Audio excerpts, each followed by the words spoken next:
એમ નહીં ચાલે, કારણ કે આ બધા આજુબાજુ આદિવાસી વિસ્તારમાંથી આ છોટાઉદેપુર જિલ્લામાં મસીહા બનીને આવે છે, એમને આપણે જવાબ દેવાનો છે અને એ જવાબ દેવા માટે આપણી સૌની વચ્ચે આપણા મહેમાનો આવ્યા છે, એટલે આપણે ભારત માતાનો જયઘોષ એવો કરીએ કે દિલ્હી સુધી સંભળાય.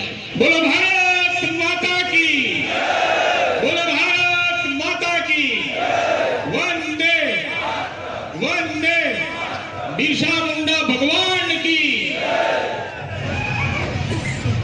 છોટાઉદેપુર જિલ્લો અને આ કવાંટ તાલુકાની ગાયત્રી મંદિર ની પવિત્ર ભૂમિ પર આપણને સૌને આશીર્વાદ આપવા માટે અને જેમને કેન્દ્રીય નેતૃત્વ અને ગુજરાત પ્રદેશ નેતૃત્વએ આપણી સૌની વચ્ચે પ્રદેશ આદિજાતિ મોરચાના પ્રમુખ તરીકે માન્ય પૂર્વ કેબિનેટ મંત્રી ગણપતભાઈ વસાવા સાહેબને જ્યારે ભારતીય જનતા પાર્ટીએ આદિવાસી મોરચાના પ્રમુખ બનાવ્યા, એવા ગણપતભાઈ વસાવા સાહેબ આપણી સૌની વચ્ચે ઉપસ્થિત છે. એવા જ આપણા બીજા પ્રદેશ ભાજપના ઉપાધ્યક્ષ શ્રીમતી ગીતાબેન રાઠવાજી, જેઓ કવાંટ તાલુકાના જ વતની, આપણને ખૂબ મોટા આશીર્વાદો સંસદ સભ્ય હતા ત્યારે આપ્યા, એવા શ્રીમતી ગીતાબેન રાઠવાજીને પણ આપણે તાળીઓથી બધા વધાવીએ. સાથે સાથે આપણા કેબિનેટ મંત્રી શ્રી અને આદિજાતિ વિભાગના મંત્રી માન્ય નરેશ પટેલ સાહેબ આ કવાંટની પવિત્ર ધરા ઉપર જ્યારે ઉપસ્થિત થયા અને આપણે તેઓનું ઢોલ નગારા સાથે ભવ્ય સ્વાગત કરીને તેઓના મુખેથી આપણે જે આપણી પડતી મુશ્કેલીઓ આપણા વિસ્તારની અંદર જે મસીહાઓ બનીને આવે છે એમને જડબા તોડ જવાબ આપવા માટે અહીંયા ઉપસ્થિત થયા, ત્યારે તેઓને આપણે ભવ્ય અને દિવ્ય સ્વાગત સાથે તેઓનું હું અભિવાદન કરું. સાથે સાથે જ્યારે અભયસિંહભાઈ તડવી સાહેબ અને રાજેન્દ્રસિંહ રાઠવા સાહેબ આપણને કીધું ત્યારે મને પણ એમ હતું કે આટલી ખૂબ મોટી સંખ્યામાં મારા આ છોટાઉદેપુર જિલ્લાના અનેક તાલુકામાંથી ઉપસ્થિત ભારતીય જનતા પાર્ટીના આગેવાનો, કાર્યકર્તા ભાઈઓ બહેનો તથા મારા આદરણીય સાધુ સંતો પણ અહીંયા ઉપસ્થિત, ત્યારે આ વિસ્તારની અંદર મસીહા બનીને આવનારા લોકોને હું કહેવા માંગુ છું, આજના દિવસે તમને માન્ય ગણપતભાઈ વસાવા સાહેબ એમના મુખેથી જડબાતોડ જવાબ આપવાના છે.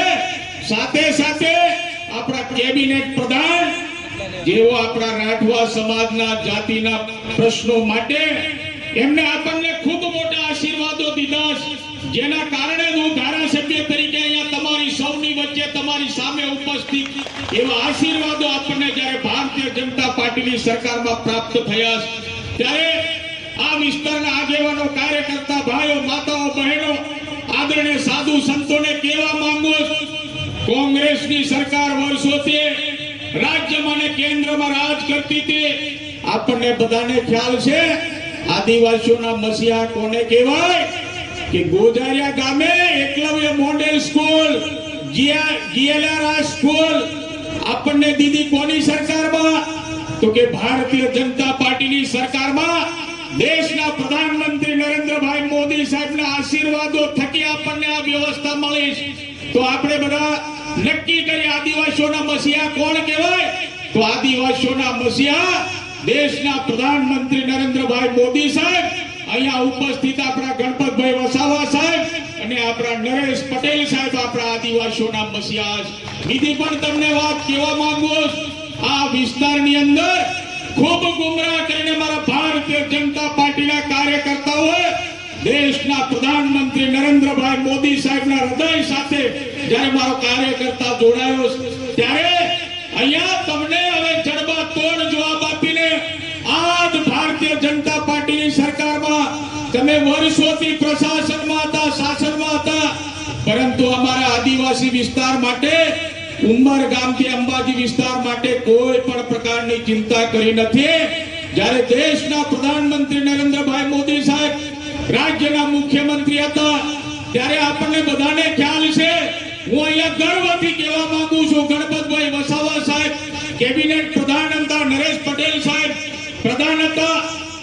રાજ્યના મુખ્યમંત્રી તરીકે દેશના પ્રધાનમંત્રી નરેન્દ્રભાઈ મોદી સાહેબ હતા ત્યારે આપણને બધાને ખ્યાલ છે કે આ છોટાઉદેપુર જિલ્લાની અંદર સરકારના માધ્યમથી ચાલતી વિજ્ઞાન પ્રવાહની શાળાઓ આપણી પાસે નહોતી, માધ્યમિક શાળાઓ આપણી પાસે નહોતી, વિજ્ઞાન પ્રવાહની શાળાઓ નહોતી, ઉચ્ચતર માધ્યમિક શાળાઓ નહોતી, પરંતુ ભારતીય જનતા પાર્ટીની સરકારમાં વનબંધુ કલ્યાણ યોજના હેઠળ સેવાણાનું ગામ હોય, આપેશ્વર ગામ હોય, હાથીગાળ ગામ હોય, ચીચબા ગામ હોય, કવાંટની વિજ્ઞાન પ્રવાહની શાળા હોય, દેવત ગામની માધ્યમિક શાળા હોય, અસાર ગામની માધ્યમિક શાળા હોય, બડિયા ગામની માધ્યમિક શાળા હોય, સખાંદરા ગામની માધ્યમિક શાળા હોય.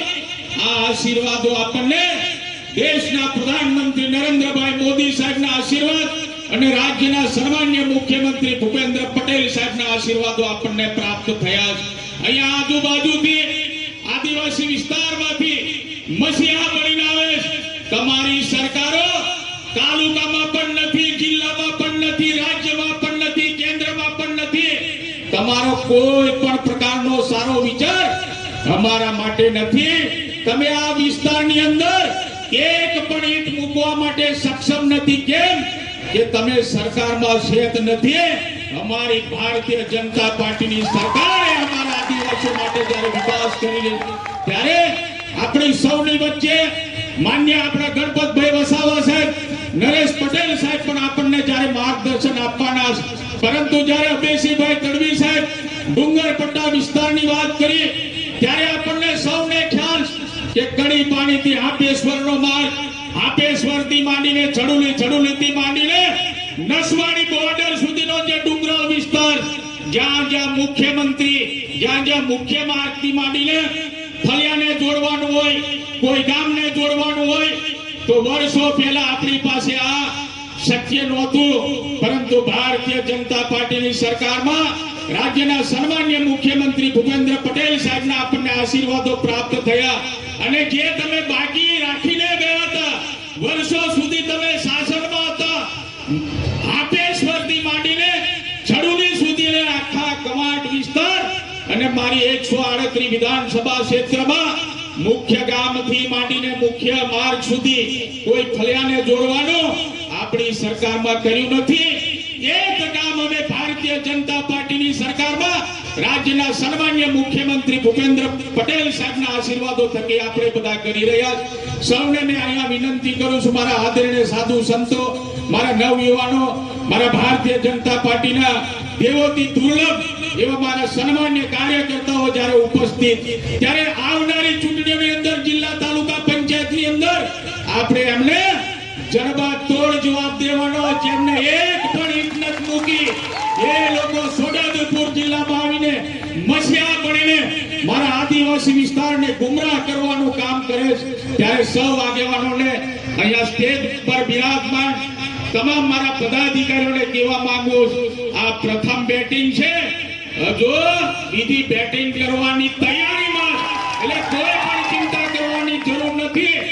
આપણે પણ ભારતીય જનતા પાર્ટીની સરકારમાં, વિશ્વના નેતા નરેન્દ્રભાઈ મોદી સાહેબની સરકારમાં, વિશ્વની પાર્ટી કરોડો કાર્યકર્તાની પાર્ટીમાં જ્યારે કામ કરવાની તક મારા ભારતીય જનતા પાર્ટીના સૌ કાર્યકર્તાઓને સાંપડીશ.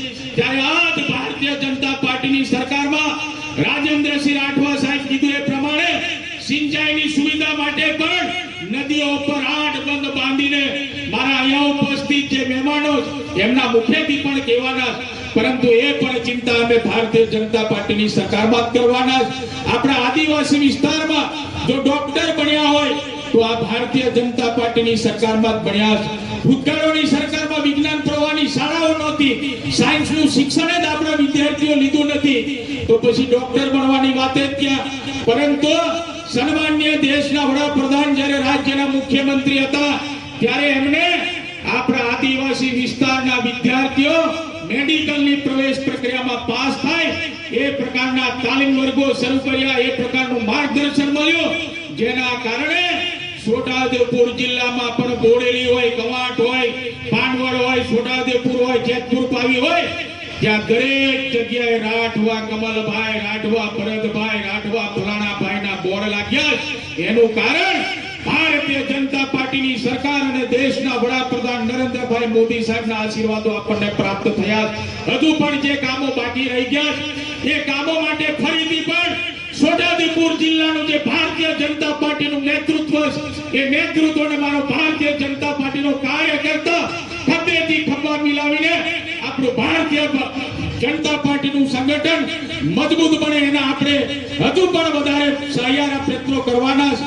ત્યારે અહીંયા આપણી સૌની વચ્ચે ઉપસ્થિત આપણા પ્રદેશ આદિજાતિ મોરચાના પ્રમુખ માન્ય ગણપતભાઈ વસાવા સાહેબ, આપણા આદિજાતિ મંત્રી માન્ય નરેશભાઈ પટેલ સાહેબના મુખેથી પણ આપણે જ્યારે માર્ગદર્શન લેવાનું અને આપણા મુખ્ય મહેમાનો પણ જ્યારે આવ્યા છે, ત્યારે સૌને મારી વિનંતી છે કે આદિવાસી વિસ્તાર આપણો જે એમાં ખૂબ જ્યારે પ્રચાર ચાલી રહ્યો છે, ત્યારે એમના મુખેથી જ્યારે માર્ગદર્શન લેવાનું છે, ત્યારે ભારતીય જનતા પાર્ટીના કાર્યકર્તાઓ અને અન્ય હોદ્દેદારો અને મારા આદિવાસી સમાજના બધા જ આગેવાનો જગ્યા નહીં છોડે એવી સૌને મારી વિનંતી સાથે મારી વાણીને વિરામ આપું છું. વંદે માતરમ. ભારત માતા કી જય. મિત્રો આપ સૌ